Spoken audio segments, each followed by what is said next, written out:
নমস্কার বন্ধুরা, আমাদের এলাকাতে আ নতুন একটা সমস্যার সৃষ্টি হয়েছে, যেটা অনির্দিষ্টকালের জন্য বাস ধর্মঘট।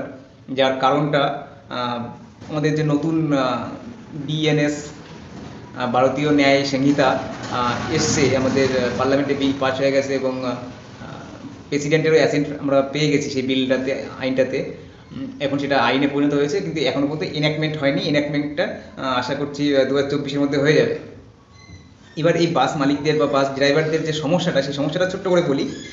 এনাদের সমস্যাটা হচ্ছে, আমাদের আইপিসিতে একটা সেকশন ছিল, যেটা 304A, 304A। এই সেকশনটা ছিল হচ্ছে basically causing death by negligence.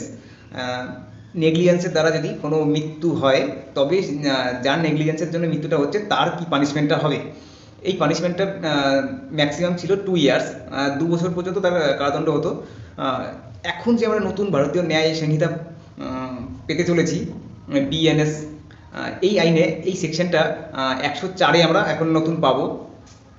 এই আইনটাতে, এই সেকশনটাতে যেটা বলা আছে, যদি কজিং ডেথ বাই নেগলিজেন্স হয়, তাহলে তার 7 বছর পর্যন্ত আমরা কারাদণ্ড দেখতে পাবো। সেই যিনি নেগলিজেন্স করবেন, তার পানিশমেন্টটা 7 বছর পর্যন্ত ইনক্রিজ করা হয়েছে। আর আগে আইপিসিতে যেটা ছিল, আইপিসিতে 2 বছর পর্যন্ত ছিল। এবার এখানে একটা সাবসেকশন অ্যাড করা হয়েছে, যেটা সাবসেকশন 2। সাবসেকশন 2 অনুযায়ী বলা হচ্ছে, যার দ্বারা এই নেগলিজেন্সটা হবে, সে যদি সেই ঘটনার স্থান থেকে পালিয়ে যায়, তবে তার পানিশমেন্টটা 7 বছর পর্যন্ত না, 10 বছর পর্যন্ত ওটা এক্সটেন্ড করা হবে।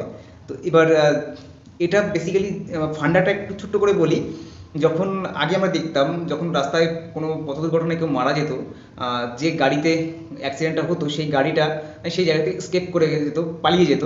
এমনকি ড্রাইভারও, গাড়ি পালাতে না পারলেও ড্রাইভার পালিয়ে যেত। এই যে ঘটনাগুলো আমরা দেখতে পেতাম, এটা কি আটকানোর জন্য আমাদের যে নতুন বিএনএস আসতে চলেছে, এই আইনে তার জন্য প্রভিশন দিয়েছে, যদি সে পালিয়ে যায়।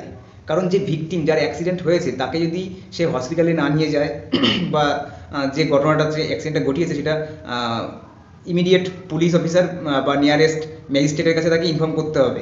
যদি সেটা না করে, তবে তাকে এই 104 সাবসেকশন 2 অনুযায়ী তাকে চার্জ করা হবে এবং তাকে পেনালাইজ করা হবে। তো এই সেকশনটার এগেনস্টেই সকল বাস মালিক বা ড্রাইভারদের এখন আন্দোলন শুরু হয়েছে, যে আমরা এটা মানছি না, আগেরটাই ঠিক আছে। এটার পিছনে অনেক কারণ রয়েছে। যদি আপনারা একটু চিন্তাভাবনা করেন, জিনিসটাকে রিয়েলাইজ করার চেষ্টা করেন, তাহলে বুঝতে পারবেন যে এই সেকশনটা অ্যাডিংয়ের কারণটা কী। দেখুন, প্রত্যেকটা মানুষের জীবনের একটা দাম রয়েছে, এবং এই যে আমরা ড্রাইভাররা বা বাস মালিকরা যেভাবে বাসটা চালায়, বা গাড়িটাকে রাস্তায় যেভাবে রান করে, টাইমলি যদি প্রত্যেকটা মানুষ সব কিছু মেনটেন করে, পাঞ্চুয়ালিটি মেনটেন করে, তাহলে আমাদের দেশ থেকে এই অফেন্সগুলোকে আটকানো যাবে। তো সেই জায়গা থেকে যদি পানিশমেন্টটা বেশি হয়, তাহলে অবশ্যই সেই অফেন্সটা করার মোটিভটা, যে চিন্তাভাবনা, সেটাকে কমিয়ে দেবে। যে আমি যদি এই নেগলিজেন্সটা করি, বা এই ক্রাইমটা করি, বা এই অন্যায়টা করি, তাহলে আমার এই পানিশমেন্টটা হতে পারে।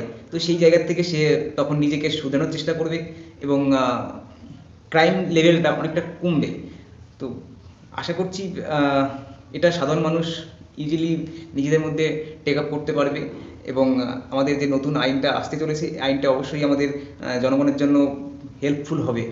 লাস্ট একটা ছোট্ট কথা বলি, যেটা গোল্ড স্মিথ একটা কথা বলেছেন, যে আইন গরিবদের শাসন করে, আর ধনীরা আইনকে শাসন করে। এই কথাটা মানে 100% সত্যি। আমরা যেটা দেখতে পাচ্ছি, সাধারণ মানুষকে রক্ষা করার জন্যই আমাদের নতুন আইন আসতে চলেছে। সেই আইনের এগেনস্টে প্রোটেকশন শুরু হয়েছে, যে আমরা এই আইন মানছি না বা মানবো না, যে ঝামেলাগুলো করতে শুরু করেছে আর কি। সাধারণ মানুষকে আমি এটুকুই বলবো, যে আপনারা যে কোনো জিনিসটাকে একটু অন্যের হয়ে যদি চিন্তাভাবনা করেন, তাহলে জিনিসগুলোকে ইজিলি সলভ করতে পারবেন। শুধু নিজের সুবিধাটা দেখলেই হয় না, অন্যের সুবিধাটাও দেখতে হয়। যে মানুষটা মারা যাচ্ছে এই কার অ্যাক্সিডেন্টে, সেই মানুষটার একটা পরিবার থাকে, তাকে 2 লাখ টাকা কি 5 লাখ টাকা দিয়ে তার পরিবারকে আর্থিক সাহায্য দেওয়া হচ্ছে, এতে তার পরিবার কখনোই স্বাবলম্বী হতে পারে না। এবং যে টাকাটা সে পাবে সেই টাকাটা ক্ষণিকের জন্য সে হয়তো রিলিফ পাবে, কিন্তু যে ওই ব্যক্তি যদি বেঁচে থাকতো তাহলে সে তার পুরো সংসারটাকে টেনে নিয়ে যেত। এটা আমাদেরকে মাথায় রাখতে হবে। সেই ব্যক্তিটা একটা পুরো সংসারের মাথা, একটা পরিবারের মাথা। একটা শরীরে যেমন মাথাটাকে যদি কেটে বাদ দেওয়া হয় সেই শরীর কখনোই জীবিত থাকতে পারে না। তো সেম একটা মানুষ যদি মারা যায় সেই মানুষটা আর উপর ডিপেন্ড করেই একটা সংসার নির্ভর করে। তো সেই জায়গার থেকে হিউম্যানিটির দিক থেকে চিন্তা ভাবনা করে সমস্ত কিছু করবেন। আর আশা করছি আমাদের যে আইনটা প্রণয়ন করা হয়েছে সেই আইনটা সকলে সাদরে গ্রহণ করবেন এবং সুষ্ঠুভাবে সমাজকে পরিচালনা করার চেষ্টা করবেন এবং কখনোই ক্রাইম করার মোটিভটা মাথাতে আনবেন না। এটুকু বলেই আজকে ভিডিওটা এখানে শেষ করছি। যদি ভালো লাগে তাহলে অবশ্যই একটা লাইক দেবেন এবং চ্যানেল সাবস্ক্রাইবের সঙ্গে থাকবেন আর কাছের বন্ধু বান্ধবের সঙ্গে অবশ্যই শেয়ার করবেন। ধন্যবাদ।